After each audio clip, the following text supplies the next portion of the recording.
بنی اسرائیل، چونکہ یہ لفظ پہلی مرتبہ قرآن مجید میں آ رہا ہے تو یہاں تھوڑی سی وضاحت کرنی ہوگی۔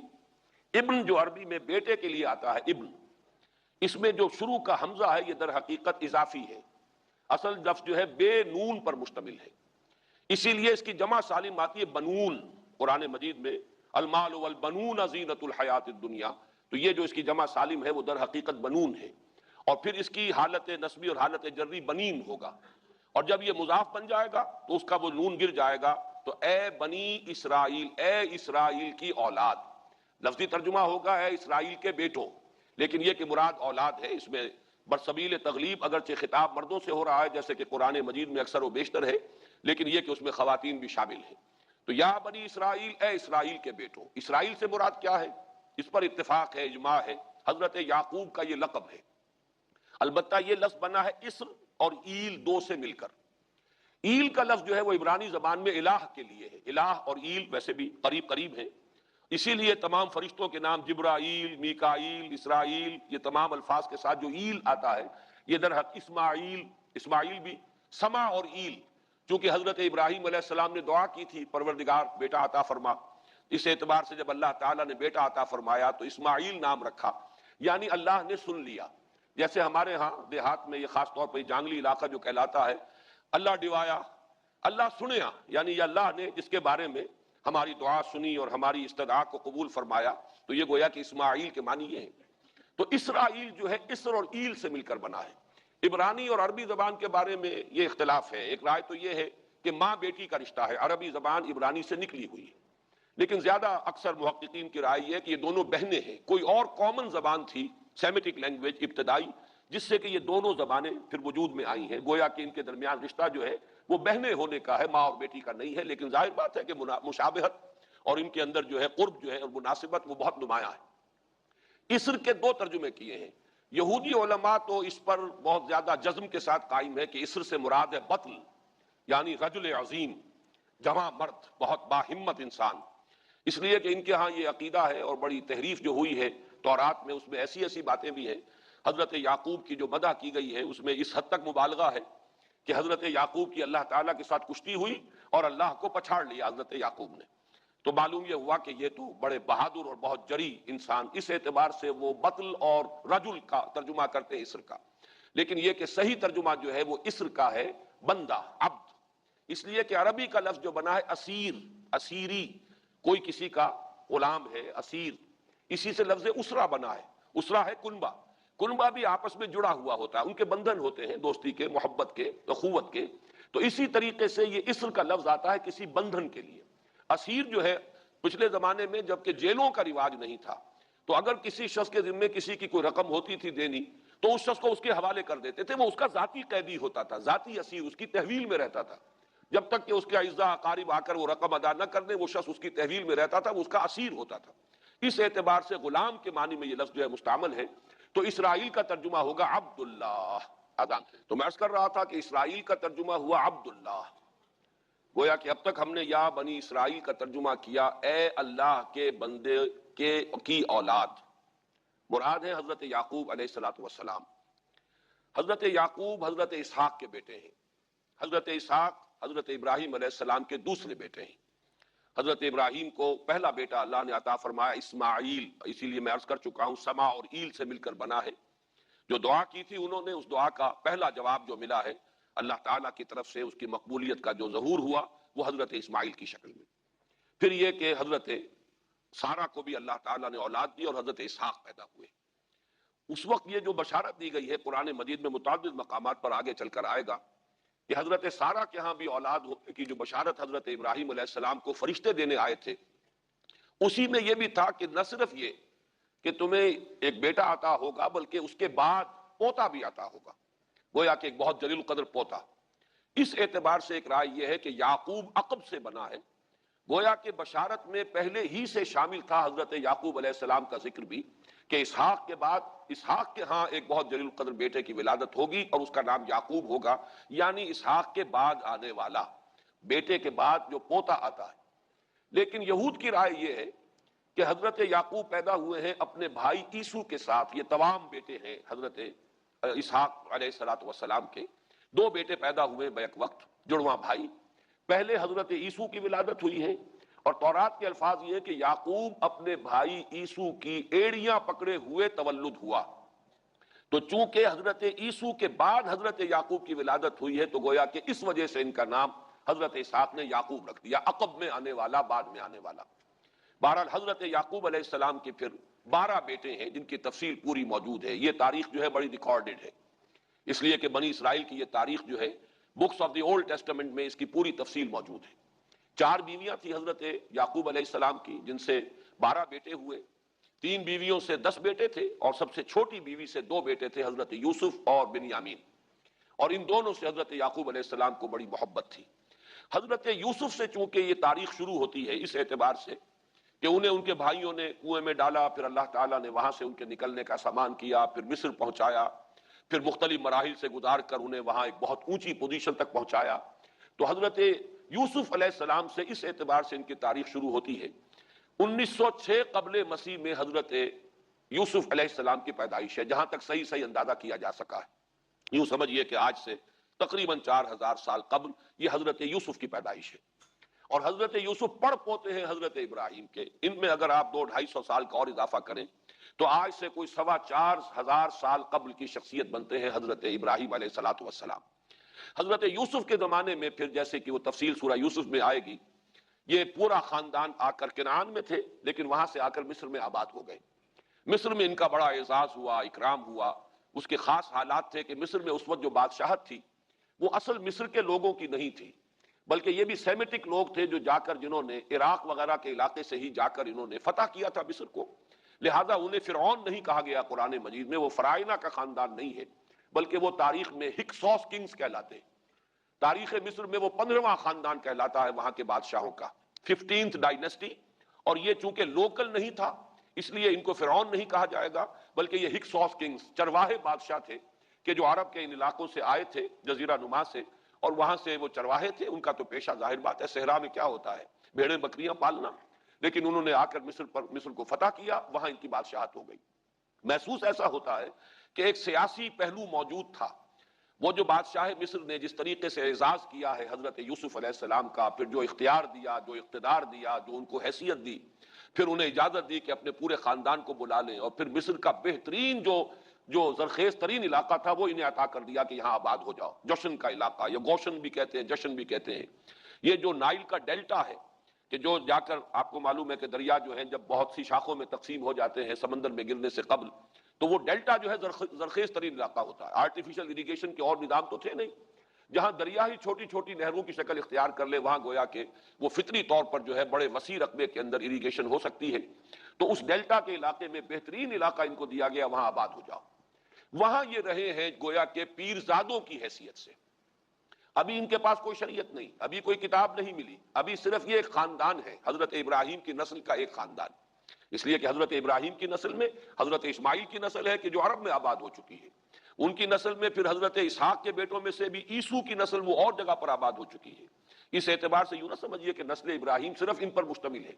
اسی طرح بنی قطورہ تیسری جو آپ کی اہلیہ تھیں، ان کی اولاد بھی، تو گویا کہ یہ بہت وسیع حلقہ ہے جو اولاد ابراہیم کا ہے۔ تو اولاد ابراہیم میں سے ایک شاخ ہے جو آ کر، یعنی حضرت یعقوب کے 12 بیٹے اور حضرت یعقوب بھی آ کر یہاں آباد ہو گئے، اور یہاں پھر یہ کچھ عرصے تک، تقریباً 100-150 برس تک تو بڑے عیش میں رہے۔ یہ تقریباً یوں سمجھیے کہ 1850 قبل مسیح میں ان کا داخلہ ہوا ہے مصر کے اندر، اور وہاں پر 150 برس جو ہیں انہوں نے بڑے عیش میں گزارے ہیں۔ یہ پیرزادے تھے اس لیے کہ بادشاہ معتقد ہو چکا تھا حضرت یوسف علیہ السلام کا، اگرچہ یہ تو ثابت نہیں ہوتا کہ وہ ایمان لایا ہو حضرت یوسف علیہ السلام پر، اس کا کوئی ثبوت نہیں ہے، لیکن معتقد تھا، اور ان کی نیکی کا، پارسائی کا، شرافت کا، ذہانت کا، صلاحیتوں کا اعتراف پوری قوم کو تھا، جس طریقے سے کہ انہوں نے اس ملک کی جو نیا ہے اس کو جس طرح پار لگایا ہے، وہ شدید ترین قحط کا جو ایک دور آیا اس میں سے، اور جتنا بہترین انتظام کیا، اس کی بنا پر ان کی صلاحیتوں کے سب معترف تھے۔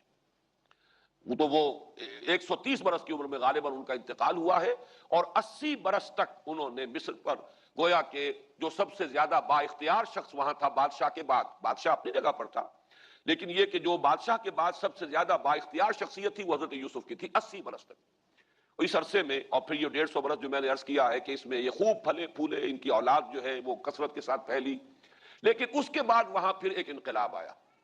اس انقلاب کو آپ کہیں گے جیسے کہ مختلف ممالک میں آتا ہے، اب سنز آف دی سوائل جو اس ملک کے رہنے والے تھے، اصل آبادی قبطیوں کی، انہوں نے بغاوت کی اور ہکسوس کنگز کو نکال دیا، وہ خاندان ختم ہو گیا۔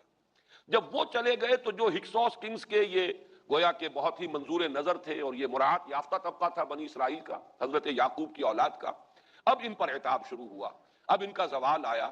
تو یوں سمجھیے کہ تقریباً 400 برس اس کے بعد ان کے بڑی ہی شدت کے اور بڑی سخت غلامی کے، رفتہ رفتہ اس میں شدت پیدا ہوتی گئی ہے، لیکن یہ ہے کہ یہ 400 برس اس لیے کہ پھر 1300 قبل مسیح میں 550 برس بعد پھر ان کا ایکسوڈس ہوا ہے مصر سے، جب حضرت موسیٰ علیہ السلام کو اللہ تعالیٰ نے مبعوث فرمایا، پھر حضرت موسیٰ علیہ السلام ان کی نجات کا ذریعہ بنے، اور پھر مصر سے لے کر وہ انہیں نکلے ہیں، معجزانہ انداز میں ہی سمندر کو پھاڑ کر ان کے لیے اللہ نے راستہ بنایا ہے، قدم قدم پر معجزوں سے ان کی تائید کی ہے، کھانے پینے کے لیے صحرائے تیہ میں کچھ نہیں تھا تو من و سلوہ دیا ہے، پانی پینے کے لیے نہیں تھا تو ایک ضرب سے چٹان میں سے 12 چشمے جو ہیں اللہ تعالیٰ نے بہا دیے کہ 12 قبیلے ہیں آپس میں لڑے نہ، کہیں پانی پینے پلانے پہ جھگڑا اور کہیں گھوڑا آگے بڑھانے پہ جھگڑا، قبائلی زندگی میں یہ بڑا سینسیٹیو ایشو ہوتا ہے، لہذا قد علم کل اناس مشربہم، ہر قبیلے کے لیے ایک گھاٹ معین ہو گیا، تمہارا چشمہ یہ ہے، تمہارا چشمہ یہ ہے، ایک ضرب سے 12 چشمے پھوٹ گئے۔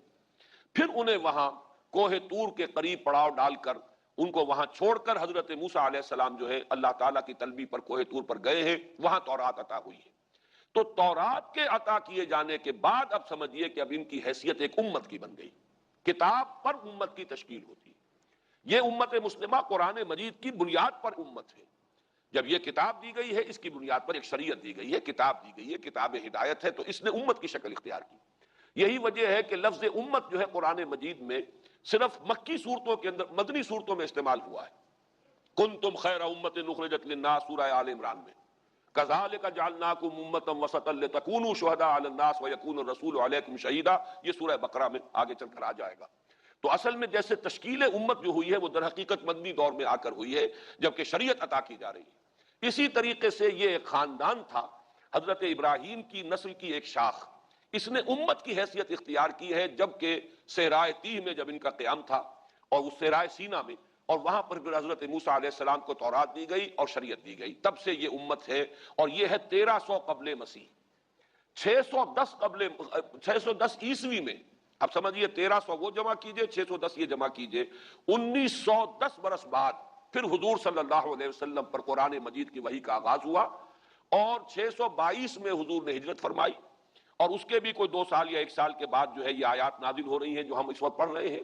تو یہ سارا جو ہے تاریخی پس منظر ذہن میں رکھیے کہ یہ تقریباً 2000 برس کی تاریخ جو ہے ان کی بحیثیت امت، ویسے تو ان کی تاریخ اگر شروع کریں گے بنی اسرائیل تو حضرت یعقوب سے شروع ہونی چاہیے اور وہ اس سے زیادہ ہو جائے گی طویل، لیکن در حقیقت امت کی حیثیت سے ان کی تاریخ 2000 برس کی شمار ہوگی کہ 1300 قبل مسیح میں جب ہجرت کی ہے حضرت موسیٰ علیہ السلام نے اپنی قوم کو لے کر مصر سے، اور جب صحرائے سینا میں آئے ہیں، سینائی پیننسولا میں، اور پھر کتاب ملی ہے، تورات عطا کی گئی، شریعت عطا کی گئی، تب سے اس کا امت کی حیثیت سے آغاز ہوا۔ ایک بات اور نوٹ کر لیجئے، ان کو امت مسلمہ کیوں نہیں کہا گیا؟ اس کے لیے اس کا ایک سبب ہے۔ در حقیقت امت مسلمہ کا لفظ یا خیر امت یا امت کا لفظ جو ہے اس موجودہ امت کے لیے اس لیے استعمال کیا گیا ہے کہ یہ امت کسی ایک نسل پر مشتمل نہیں ہے، یہ امیین اس کے نیوکلیس ہے، لیکن یہ کہ ہر نسل کے لوگ اس میں آ کر شامل ہوئے ہیں، ہر قوم جو ہے اس میں آ گئی ہے، اس لیے اس کا نام جو ہے وہ صفاتی ہے، امت مسلمہ۔ لیکن چونکہ یہ سابقہ امت مسلمہ ایک ہی نسل پر مشتمل ہے، حضور صلی اللہ علیہ وسلم سے پہلے کسی نبی اور کسی رسول کی بعثت اس کی قوم سے باہر نہیں ہوئی ہے، کسی ایک خاص قوم کی طرف بعثت ہوئی ہے، کسی خاص علاقے کی طرف بعثت ہوئی ہے، بعثت عمومی الی کافۃ الناس، یہ صرف محمد الرسول اللہ صلی اللہ علیہ وسلم کی امتیازی شان ہے۔ وَمَا أَرْسَلْنَاكَ إِلَّا كَافَّةً لِلنَّاسِ بَشِيرًا وَنَذِيرًا، اس اعتبار سے ان کا جو ہے اس میں علم گویا کہ بنی اسرائیل ہی ہے کہ جو برقرار رہا ہے، اے اسرائیل کی اولاد۔ اگرچہ میں اس موضوع پہ تقریریں کر چکا ہوں لیکن آج پھر اس گفتگو کے حوالے سے بات چیزیں تازہ کرتا ہوں۔ اس وقت عالمی سطح پر یہودی جمع عیسائی بریکٹ میں کر لیجیے، اور امریکہ جمع یورپ یہ بریکٹ میں کر لیجیے، ان کا اندر معاملہ کیا ہے؟ اصل جو ہے اس میں پیچھے مائنڈ ہے، ماسٹر مائنڈ، سازشی ذہن، وہ یہود کا ہے۔ باقی عیسائی آلہ کار بن گئے ہیں، جو 100% آلہ کار ہے یہود کا وہ پروٹیسٹنٹس ہیں. پروٹیسٹنٹزم یہود ہی نے پیدا کرایا تھا. یہود ہی نے یورپ کے اندر سود کا رواج شروع کروایا, ورنہ سود حرام تھا. وہاں پر بھی یوزری بھی اور کمرشل انٹرسٹ بھی دونوں حرام تھے. یہ یہودیوں نے کروایا. اور پھر پہلا بینک بنوایا ہے انگلستان کے اندر, بینک آف انگلینڈ. اور جو پوپ کے خلاف بغاوت کرائی تو پہلی بغاوت ہوئی انگلستان کے اندر, جو چرچ آف انگلینڈ علیحدہ ہو گیا پوپ سے. اور اسی کو یہودیوں نے قرار دیا یہ ہمارا ماڈرن اسرائیل ہے, یہ اسرائیل ہمیں دیا ہے گاڈ نے, یہ جو ہے برطانیہ.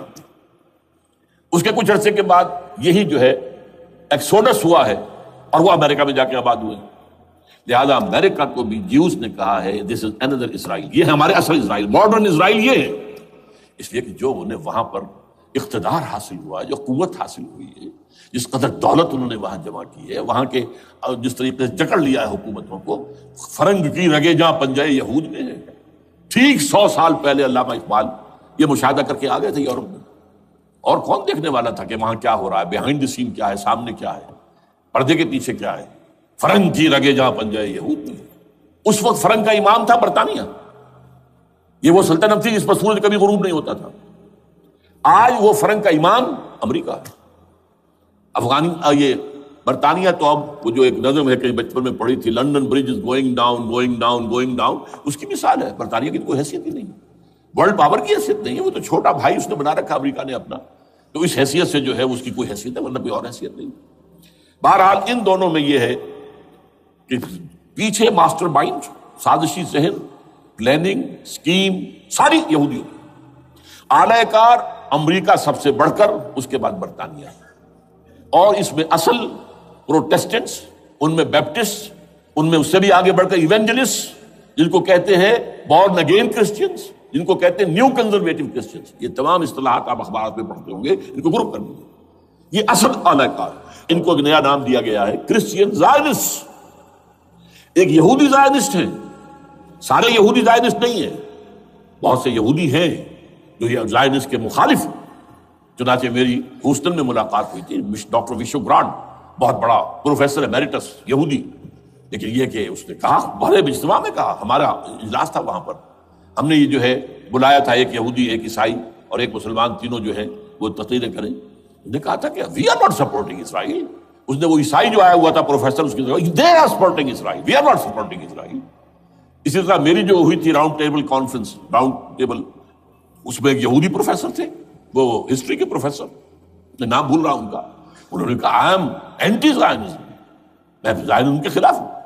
تو زائنزم جو ہے اصل میں ایک سیکولر یہودیوں کی تحریک ہے, اور اس کے سب سے بڑے سپورٹرز کرسچین زائنسٹ وہ امریکہ میں بیٹھے ہوئے. یہ ہے صورتحال. یہ جان لیجئے کیتھولکس جو ہیں یہ اتنے پرو یہودی نہیں ہیں. اب رفتہ رفتہ وہ بھی اس کے اندر آ کر شامل ہو گئے. یورپ جو ہے زیادہ Catholics, Roman Catholics. Roman Catholics کا یہ بھی آپ نے جملہ پڑھ سنا ہوگا کہ یہ جو ترکی جو ہے ہمارا ملک, یہ جو کوشش کرتا رہتا ہے گھسنے کی یورپین یونین کے اندر, تو ایک دفعہ جان شراق نے کہا تھا, بڑا پیارا جملہ تھا, Why doesn't Turkey understand that we are a Christian club? یہ ہماری جو یونین ہے یورپین, یہ تو کرسچین کلب ہے, وہ مسلمان ہے, وہ کس وجہ سے آنا چاہتا ہے بندہ, کیوں تو خود داخل ہونا چاہتا ہے. Why doesn't Turkey understand that we are a Christian club? لیکن یہ ہے رومن کیتھولکس, اور ان کا میں بعد میں آپ کو بتاؤں گا. یہی آپ کو معلوم ہے کہ یورپ نے عام طور پر اسرائیل کا اتنا ساتھ نہیں دیا جتنا جو امریکہ دیتا رہا ہے, اور کسی درجے میں ان کے دلوں میں سافٹ کارنر جو ہے عرب فلسطینیوں کے لیے بھی رہا ہے. یہ معاملہ ایران کے بارے میں بھی رہا ہے, جس قدر اسٹرانگ ایکشن امریکہ لینا چاہتا ہے, یہ جو ہے اس کے ساتھ نہیں ہے. یہ تھوڑا سا فرق ہے, وہ میں اس کا ایک بنیاد بعد میں بتا دوں گا آپ کو. بہرحال ان کا ایک جو ایجنڈا ہے وہ دو سمجھیے کہ دو اس کے نکات ہیں, دو رسیوں کے مانند یہ آپس میں بٹا ہوا ہے. پہلا, عالم اسلام کے مادی اور مالیاتی وسائل خصوصاً تیل پر قبضہ. یہ ان کا دنیاوی اعتبار سے, دولت کے اعتبار سے, وسائل کے اعتبار سے اس وقت کا ایجنڈا ہے. ویسے تو اس سے اوپر وہ چاہتے ہیں پوری دنیا پر, وہ تو بات کی بات ہے, لیکن ابھی نہ وہ روس کو چھیڑ رہے ہیں نہ چین کو چھیڑ رہے ہیں. چین تو ان کا سب سے بڑا جو ہے بزنس پارٹنر ہے, سب سے بڑا, اور چین کو رفتہ رفتہ وہ اپنی لائن پر لا رہے ہیں. اب تو صرف یہ کہ وہ ایک پارٹی گورنمنٹ وہاں رہ گئی ہے, جو کہ کمیونزم کے دور کی یادگار ہے. باقی ان کی جو اکانومی ہے وہ تو آ چکی ہے اسی رخ کے اوپر جو یورپ کی ہے، مغرب کی ہے. نمبر 2 ایجنڈا کیا ہے؟ دنیا میں کہیں بھی اسلام کے بحیثیت ایک نظام زندگی ظاہر ہونے کا کوئی موقع نہیں دینا. We have to nip the evil in the bud at any cost. یہ ان کے ایجنڈے کا دوسرا بڑا حصہ. یہ 2 ہے انٹرٹوائنڈ. جیسے آپ لڑیوں کو پٹ دے کر رسی بناتے ہیں، ایسے یہ 2 لڑیے ہیں. اسلام کا پولیٹیکل سوشو اکنامک سسٹم کہیں نہ آ جائے دنیا میں، ہو نہ جائے آشکارا شر پیغمبر کہیں. یہ ابلیس نے کنکلوڈ کیا ہے، وہ جو ابلیس کی مجلس شورا ہے. ہو نہ جائے آشکارا شر پیغمبر، کہیں ایسا نہ ہو کہ پیغمبر کی شریعت دنیا کے سامنے آ جائے، پیغمبر کا نظام آ جائے. الحذر، آئین پیغمبر سے 100 بار الحذر. حافظ ناموس زن، مرد آزما مرد آفری، یہ معاشرتی نظام ہو گیا. موت کا پیغام ہر نوع غلامی کے لیے، نہ کوئی فخور و خاکہ نہ گدائے رہنشی، یہ سیاسی نظام آ گیا. اور کرتا ہے دولت کو ہر آلودگی سے پاک و صاف. منعموں کو مال و دولت کا بناتا ہے امین. تم دولت کے امین و مالک نہیں ہو. اور اس سے بڑھ کر اور کیا فکر و عمل کا انقلاب. بادشاہوں کی نہیں، اللہ کی ہے یہ زمین. ان الارض للہ. یہ نظام کہیں نہ آ جائے دنیا. یہ جس پہ کہ وہ خطرہ محسوس کر رہا تھا. اور اس کے بعد یہ کہتے ہیں یہ تو تھا عصر حاضر کے تقاضے، لیکن یہ کہ صورتحال کیا ہے؟ ہو نہ جائے آشکارا شر پیغمبر کہیں ہے. یہی یہ معاملہ اس طرح رکھو کہ خود مومن ہے محروم یقین. یہ غنیمت ہے کہ خود مومن ہے محروم یقین. ہمیں اگر کوئی سہارا ملتا ہے تو اس سے کہ مومنوں کو بھی، نام نہاد مسلمانوں کو بھی اپنے اس نظام پر یقین نہیں. وہ نماز پر یقین رکھتے ہیں، روزے پر رکھتے ہیں، زکوٰۃ کو بھی جو بھی اللہ تعالیٰ جس کو توفیق دیتا ہے، حج کرتے ہیں، عمرے کرتے ہیں، یہ ہے سب. لیکن یہ کہ یہ غنیمت ہے، چشم عالم سے رہے یہ پوشیدہ یہ آئین تو خوب. وہ ابلیس کہتا ہے کہ یہ آئین چشم عالم سے پوشیدہ رہنا چاہیے. یہ غنیمت ہے کہ خود مومن ہے محروم یقین. ہمارے لیے جو ہے اگر کوئی سانس لینے کی جگہ ہے وہ یہ ہے، حوصلہ افزائی اگر ہے تو اس میں ہے کہ خود مومن محروم یقین ہے، اس کے سامنے وہ راستہ ہے ہی نہیں. اب لیجیے یہودیوں کے ایجنڈے کو میں تجزیہ کر رہا ہوں. سب سے پہلے World Bank, IMF، globalisation, TRIPS, ان تمام ہتھ کنڈوں کے ذریعے عالمی مالیاتی استعمار جو بظاہر امریکہ کا ہوگا حقیقتاً یہود کا ہوگا. یہودیوں کے نزدیک پوری نوع انسانی حیوانوں کے مانند ہے. They are not human beings. They are goyams. They are Gentiles. یہ انسانی شکل میں حیوان ہیں. اور جیسے حیوانوں کو ایکسپلائٹ کرنا، استعمال کرنا انسانوں کا حق ہے. گھوڑے کو آپ باندھتے رہے ہیں نا ٹانگے کے آگے، اور بیلوں سے آپ ہل جتواتے رہے ہیں، تو جیسے یہ حق ہے ایسے ہمارا حق ہے پوری دنیا کے جو ہے وسائل ان کو کھینچے. ہاں جیسے گھوڑے اور بیل کو بھی کوئی نہ کوئی دانہ تو ڈالنا پڑتا ہے، چارہ تو دینا پڑتا ہے، تو ان کو بھی کچھ دو. یہ پوری نوع انسانی ورکرز بن کر رہ جائے، حیوان بن جائیں، بالکل شہوت کے غلام بنا دو انہیں، اخلاقی اقدار کا بیڑا غرق کر دو، خاندانی نظام کو تہوبارہ کر دو. یہ باقاعدہ جو protocols of the elders of the Zion تھے ان سب میں موجود ہے لکھا ہوا، جو 1897 میں انہوں نے پاس کیا اپنا پروگرام بیسل میں، سوئٹزرلینڈ کا ایک شہر ہے. Protocols of the elders of the Zion. ان کو حیوان بنا دو، بس حیوانوں سے کام لیتے رہو. ہاں ان کی کمائی کا کچھ حصہ ان کے لیے چھوڑ دو، وہ بھی زندہ رہیں، وہ بھی آخر کام کیسے کریں گے. اور اصل جو ہے ملائی کھینچ دو اپنے اس نظام کے ذریعے سے.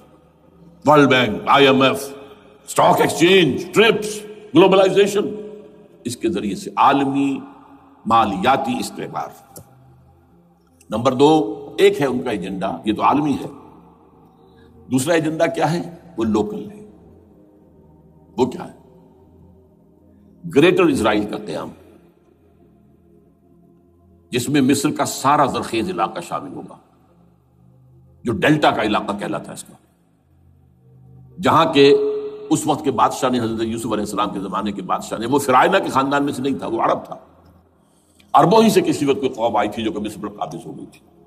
اس نے حضرت یوسف کے خاندان کو لا کے وہاں آباد کیا. بہترین جشن کا علاقہ کہلاتا ہے، بہترین. وہ کہتے ہیں ہمارا ہے، ہم رہے وہاں پر کئی 100 برس تک رہے۔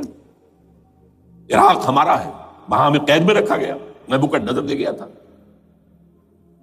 عرب کا شمالی حصہ جو ہمارا ہے، وہاں خیبر میں یہودی قلعے تھے، اور وہاں مدینے کے اندر جو ہے 3 قبیلے یہودی تھے جنہیں محمد نے صلی اللہ علیہ وسلم نے وہاں سے نکال باہر کیا تھا۔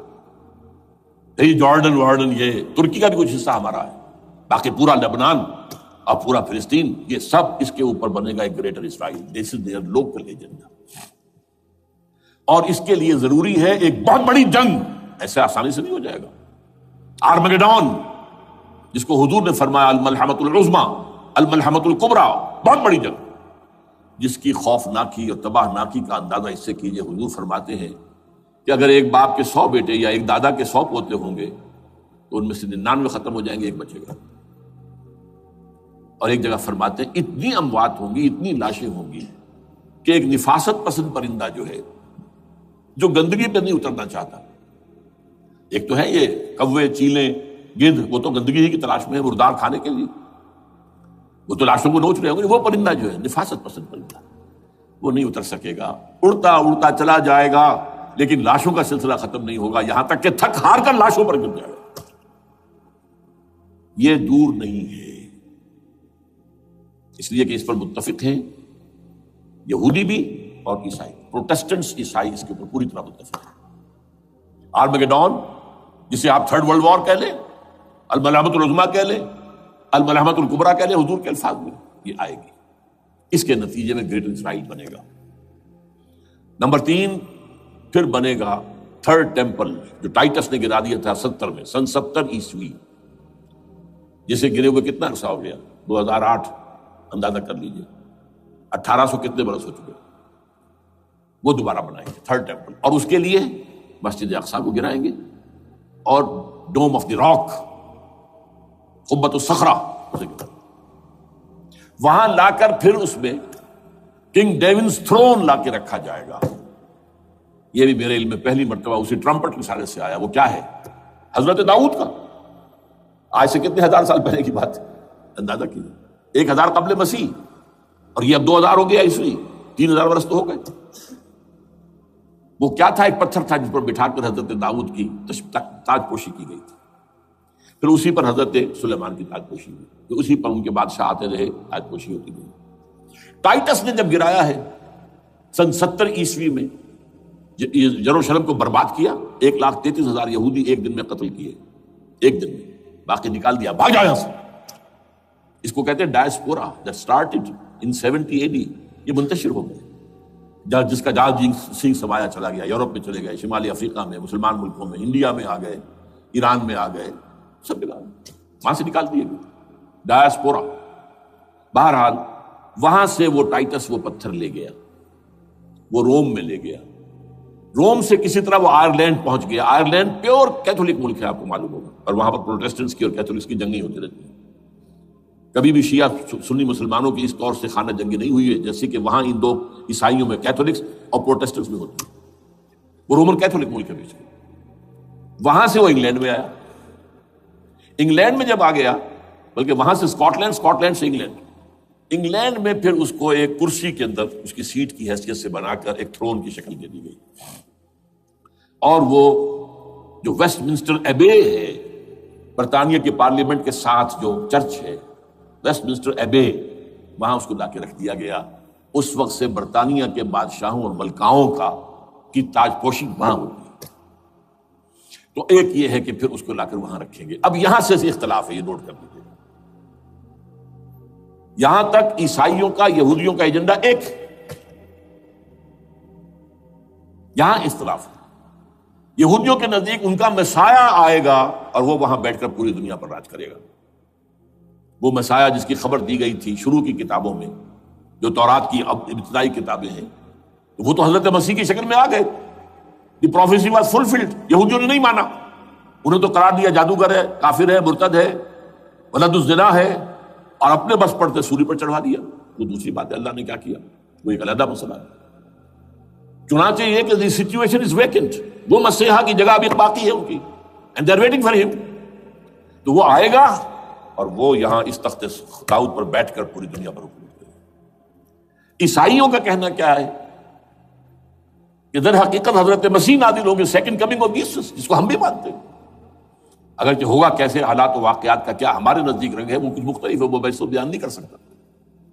حضرت مسیح علیہ السلام پھر اس تخت پر بیٹھیں گے ان کے عیسائیوں کے مطابق۔ چنانچہ پوپ جو مر گیا ہے، پال سیکنڈ، اس کو یہ ٹرمپٹ والے کہتے ہیں شیطان، اور ان کا کہنا یہ ہے کہ اس شیطان نے the old ancient Roman holy Roman empire کو ریوائیو کیا ہے یونائٹڈ یورپ بنا کر، اور ان کا مقصد کیا ہے کہ یہ فلسطین میں ایک رومن کیتھولک حکومت قائم کرنا چاہتے ہیں، یہودی اپنی حکومت چاہتے جو ہے اور وہ اپنی حکومت چاہتے ہیں، یہ ان کا کہنا ہے۔ یہ میں نہیں جانتا کہ اس میں کس حد تک ان ایک دوسرے پر الزام درست ہے، لیکن جیسے کہ آپ کو معلوم ہے کہ انڈونیشیا کے اندر بھی ہوا تھا، ایک جزیرے کو تقسیم کر دیا، ایک حصہ جو ہے اس کا وہ رومن کیتھولک ریاست بن گیا، شاید نائجیریا میں بھی اس طرح کا معاملہ ہوا ہے تھوڑے علاقے کے اندر، وغیرہ وغیرہ۔ تو یہ ہے، لیکن بہرحال یہ ان کا۔ عیسائیوں کا معاملہ کیا ہے؟ میں نے جیسا کہ بتایا کہ یہ تو اس ایجنڈے کے اندر متفق ہے، اور عیسائی بھی ورلڈ ڈومینیشن، مالیاتی جو ہے استعمار، اس کے لیے کوشاں ہیں، لیکن ان کے نزدیک حضرت عیسیٰ ابن مریم آئیں گے علیہ الصلوۃ والسلام، اور وہ حکومت کریں گے۔ اس پورے ڈرامے کا اسکرپٹ پورا یہودیوں کا لکھا ہوا ہے، اور انہی کی سازش اس پورے ڈرامے کے پیچھے ہے۔ البتہ بظاہر اس ڈرامے کا بڑا کیریکٹر جس سے آپ ہیرو کہیں وہ امریکہ ہے، اور اس کے تابع یورپ بھی ہے۔ یہ ہے عالمی سطح پر معاملہ اس وقت۔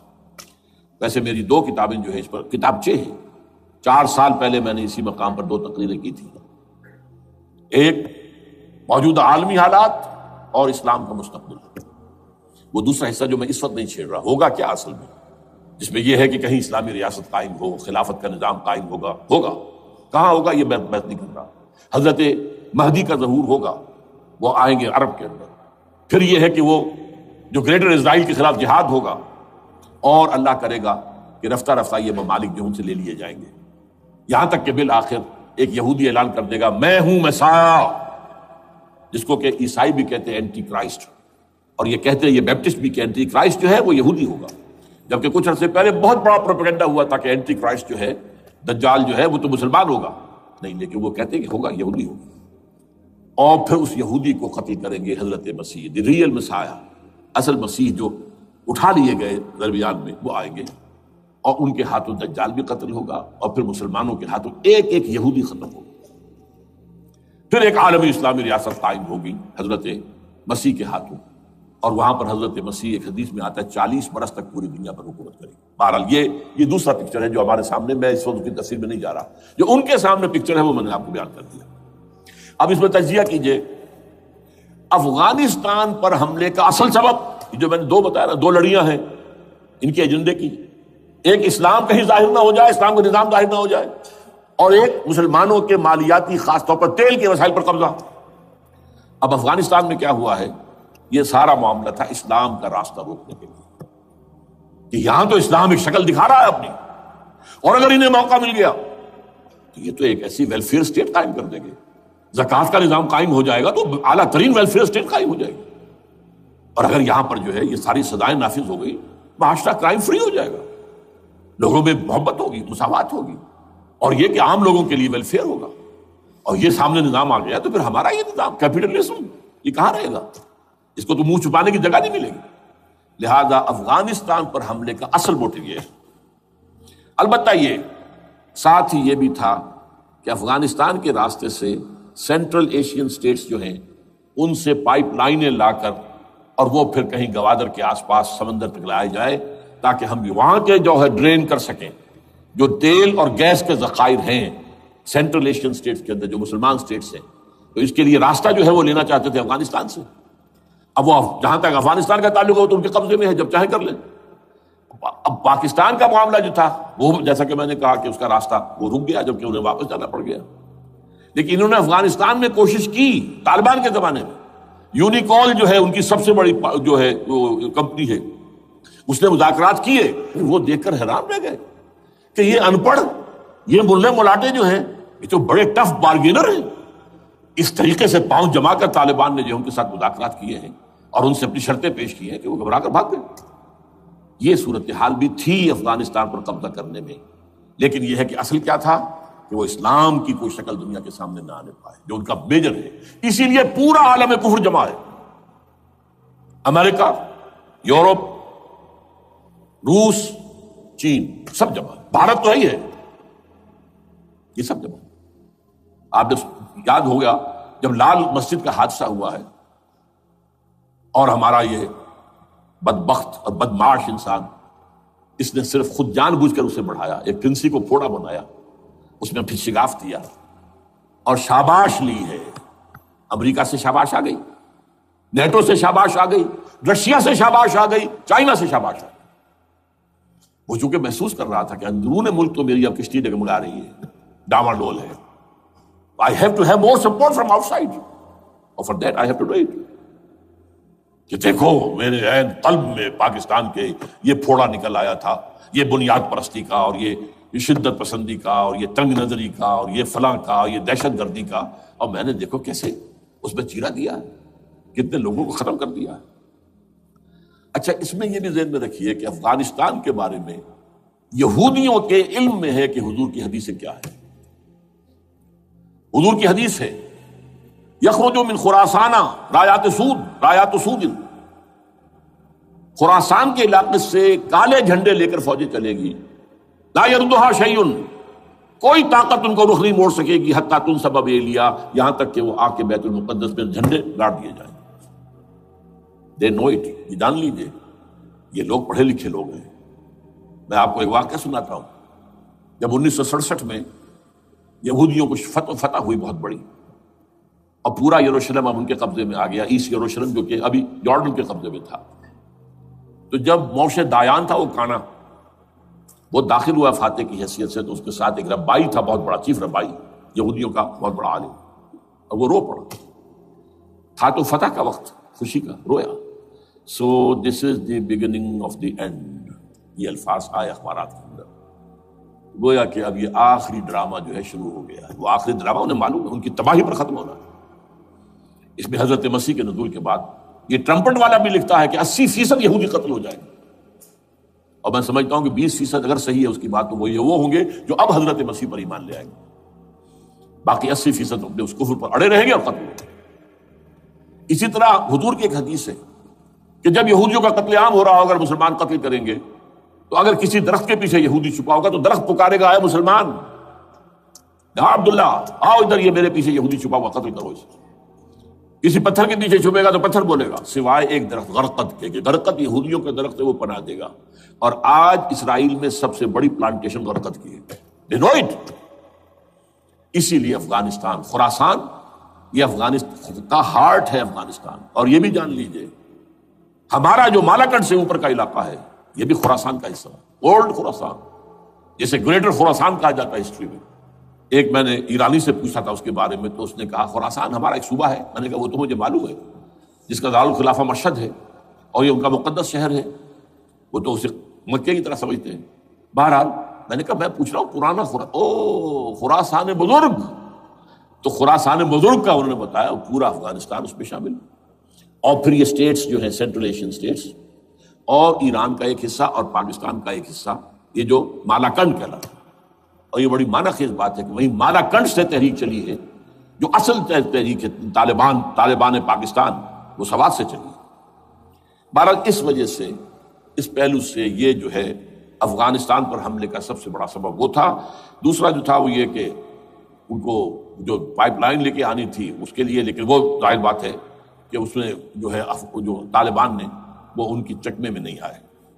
اس پر ایک کتاب ہے کہ جو انگریزی میں ہے، عابد اللہ جان کی، Afghanistan the genesis of the last crusade, Afghanistan سے آخری صلیبی جنگ کا سلسلہ شروع ہو رہا ہے۔ بہت جو ہے چشم کشا ہے، معلومات افزا ہے، انگریزی میں ہے۔ اچھا، عراق میں معاملہ برعکس تھا۔ عراق میں تیل کا معاملہ بھی تھا تو صرف امریکہ کا تھا۔ جو یورپ ہے وہ زیادہ تر کیسپین کے ایریا کے تیل کی طرف نگاہیں رکھتا ہے۔ یہ جو ہے یہ اصل میں سارا جو ہے یہ امریکہ کا معاملہ ہے۔ اور دوسری طرف یہ کہ یہاں کو مذہبی سلسلہ نہیں تھا، حالانکہ تھا، وہ یہودیوں کا تھا۔ وہ کیا تھا؟ Extension, first step towards the establishment of greater Israel. یہ بات اچھی طرح سمجھ لیجیے.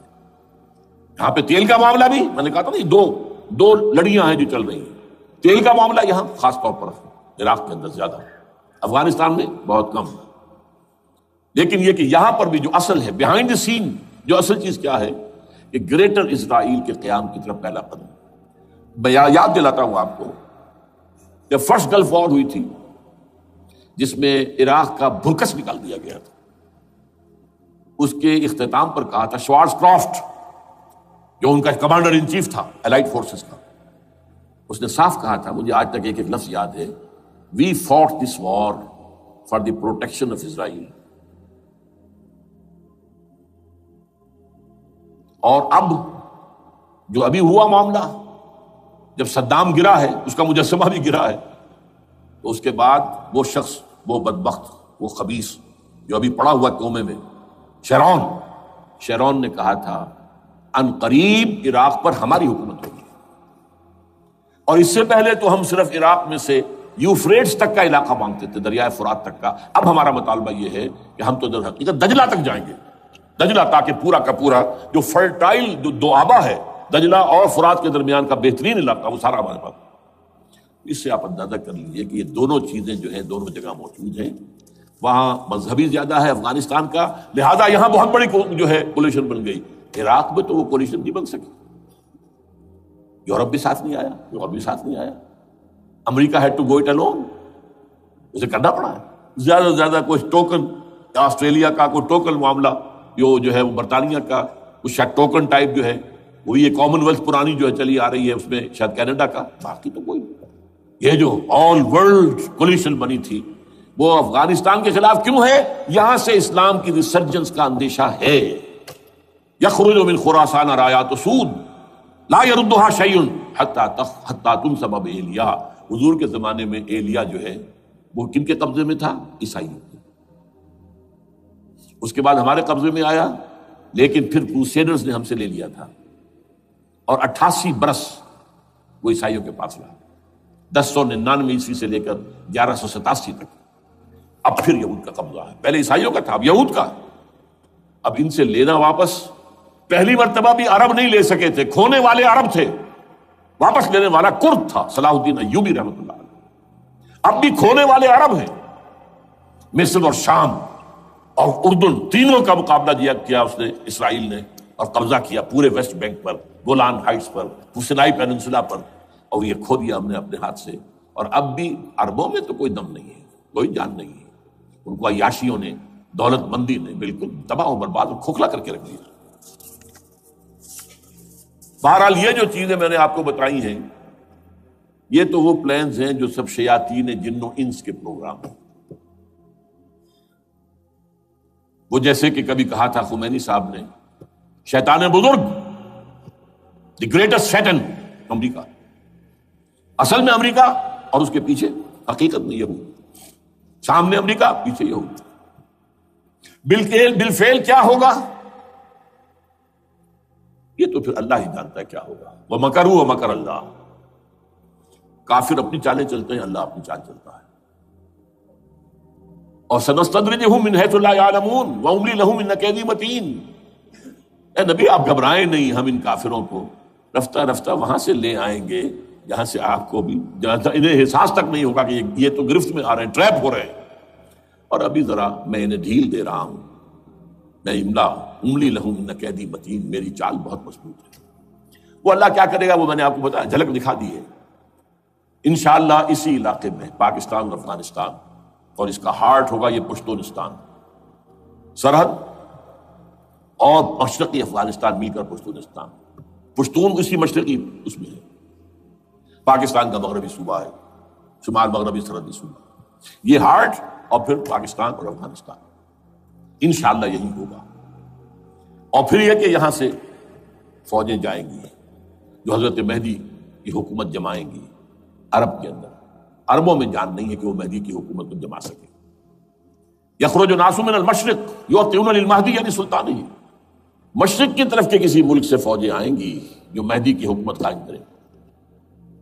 عربوں میں دم نہیں. بہرحال ہوگا کیا وہ میں نے کہا کہ یہ تو اللہ کے ہاتھ میں ہے. اب یہ کہ کرنا کیا چاہیے. یہ ہے میری تقریر کا آخری حصہ. دیکھیے ذوالفقار مرزا نے جو کچھ کہا اور سید قائم علی شاہ نے، میں خوشائند سمجھتا ہوں کہ طالبانائزیشن اور ہے، اسلامائزیشن اور ہے. ٹھیک ہے، تیری آواز مکے اور مدینے. طالبانائزیشن کے اندر کچھ بغیر تعلیم یافتہ، کچھ جذباتی، اس طرح کے لوگ بھی ہیں جن میں انتہا پسندی بھی ہے، جیسے کہ میں پہلے بیان کر چکا. افغانستان میں ہوا ہے، افغانستان کے اندر بھی رفتہ رفتہ وہ اپنی چیزوں سے نکل رہے تھے، نکل جاتے ہیں، لیکن موقع نہیں دیا گیا، نبتی ایول ان دی بٹ ختم کر دیا گیا. اسی طرح ہمارے سرحدی صوبے میں جیسا کہ میں بتایا 3 قوتیں برسر ہیں. ہو نوز اٹ، کون کیا کہے. لیکن بہرحال یہ کہ پہلی بات یہ، اسلام اور پاکستان لازم و ملزوم ہیں. یا اسلام آئے گا تو یہ ملک رہے گا، نہیں آئے گا تو ختم ہو جائے گا. اس میں کوئی شک نہیں ہے.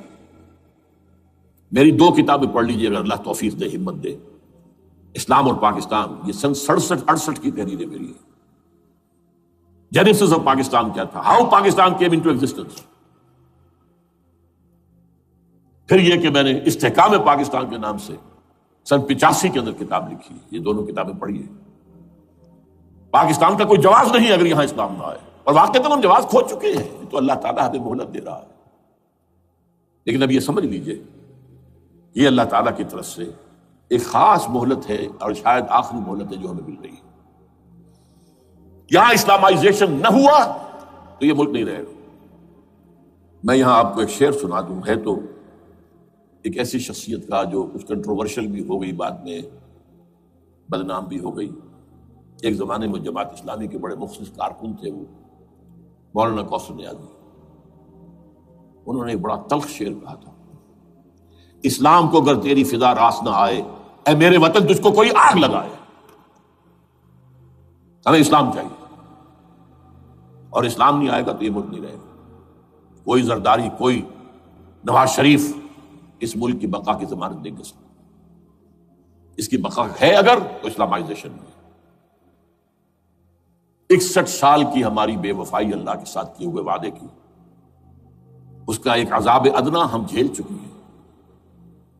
71 یاد کی سن 71 پاکستان 2 لخت، 93,000 مسلمان پاکستانی بھارت کی قید میں بھیڑوں بکریوں کی طرح ہانک کر لے جائے گئے، ٹرکوں میں بھر بھر کر، جیسے کہ ڈیرہ غازی خان سے بھیڑیں بکریاں آتی ہیں لاہور میں ذبح ہونے کے لیے. کنسنٹریشن کیمپس میں ہمارے ٹائیگر نامی جرنیل نے پیش کیا اپنا ریوالور. کتنے لوگ مارے گئے، کتنا فساد ہوا. مسلمان کے ہاتھوں مسلمانوں کا خون کتنا ہوا. یہ اللہ کا ایک خاص عذاب ہوتا ہے. میں نے وہ آیت آپ کو سنائی تھی، قل هو القادر على ان يبعث عليكم عذابا من فوقكم او من تحت ارجلكم. اے نبی سے کہہ دیجیے اللہ اس پر قدرت رکھتا ہے، جب چاہے تم پر کوئی عذاب اوپر سے نہیں دے، تمہاری زمین کے نیچے سے نکال دے. زلزلہ آیا تھا کہ نہیں؟ او یلبسکم شیعا، ایک تیسری شکل بھی ہے. نہ اللہ آسمان کو کوئی تکلیف دے، نہ زمین کو. زمین پھٹے گی تو آدمی جائے گا نا اندر، بلکہ تمہیں گروہوں میں تقسیم کر کے، او یلبسکم شیعا فیذیق بعضکم بعض بعض، تو ایک دوسرے کی قوت کا ایک دوسرے کو مزہ چکھائے. تم خود ایک دوسرے کے گلے کاٹو. ہمیں کسی اور قوم کو تکلیف دینے کی ضرورت نہیں ہوگی. یہ کام ہمارے ساتھ ہو چکا ہے 1971 میں. بہرحال اب اس کے بعد بھی تاخیر تو ہماری جو کی تو ہے. اب ہم اس جگہ پر پہنچ گیا کہ شاید اب عذاب الاکبر آنے والا ہے. وہ آیت بھی میں نے شروع میں پڑھی تھی، وَلَنُذِيقَنَّهُم مِّنَ الْعَذَابِ الْأَدْنَىٰ دُونَ الْعَذَابِ الْأَكْبَرِ لَعَلَّهُمْ يَرْجِعُونَ. چھوٹا عذاب آیا سن 71 میں پاکستان. بہرحال مغربی پاکستان تو برقرار رہا، اس کا نام بھی پاکستان رہا. اب شاید بڑا عذاب آ رہا ہو، بلکنائزیشن جس کے نقشے جو ہیں دنیا میں شائع کیے جا چکے ہیں. اور اس اسلامائزیشن کے لیے جو میں کہہ رہا ہوں کہ اس کے بغیر یہاں پاکستان نہیں رہے گا، اس کے لیے اس کی جو دستوری، تدریجی، قانونی، پرامن اگر راستہ اختیار نہ کیا گیا تو ملیٹنسی بڑھے گی. یہ رکنے والی نہیں ہے. یہ جو اوپر کا جو علاقہ ہے، ایک ٹرائنگل ہے جس کا نقشہ کھینچا ہے ایک بہت بڑے مصری ادیب اور مورخ نے، شکیب ارسلان ان کا نام تھا. انہوں نے کہا ہے کہ یہ پامیر سطح مرتفع جو ہے، پامیر جسے روف آف دی ورلڈ کہا جاتا ہے، اس سے پہاڑوں کے سلسلے نکلتے ہیں، کوئی چین کی طرف چلا گیا، کوئی تبت کی طرف چلا گیا، جو قراقرم ادھر آ گیا پاکستان کی طرف، ہمالیہ آ گیا پاکستان انڈیا کی طرف، ادھر ہندو کش چلا گیا افغانستان میں. یہ سب جیسے کہ ایک جو پہیا ہوتا ہے اس کے جو لگے ہوتے ہیں اسپوکس جنہیں کہتے ہیں. اس نے کہا کہ ایک طرف ہمالیہ اور ایک طرف ہندو کش، اس کے درمیان میں جو قوم رہتی ہے، اب نوٹ کر لیجیے، یہ ہمالیہ کا اینڈ جو ہے مغربی، وہ کیا ہے؟ یہ نتیا گلی وغیرہ اسی کا حصہ ہے، اس کے بعد ختم. دریائے سندھ بہ رہا ہے لیکن اوپر جا کر وہ ٹرن دیتا ہے رائٹ کو، تو پھر اب وہ قراقرم اور ہمالیہ کے درمیان جاتا ہے، یہاں تک کہ انڈیا سے جو اس کا داخلے کا راستہ آ جاتا ہے. لیکن یہ جو ہے یہ درمیانی راستہ، یہ اصل میں ہندو کش ادھر اور ہمالیہ ادھر، اس کے درمیان جو قوم آباد ہے. اور اس ٹرائنگل کا بیس ہے مالاکنڈ کا پہاڑ، مالاکنڈ، ہمالیہ، ہندو کش. اس ٹرائنگل میں جو قوم آباد ہے، شکیب ارسلان کہتا ہے اگر پوری دنیا میں اسلام کی نبضیں ڈوب جائیں تب بھی یہاں کے لوگوں میں اسلام کی نبض چلتی رہے گی. السلام علیکم سامعین، ڈاکٹر اسرار احمد صاحب کے مزید بیانات سننے کے لیے ہمارے چینل صدائے ایمان کو سبسکرائب کیجیے.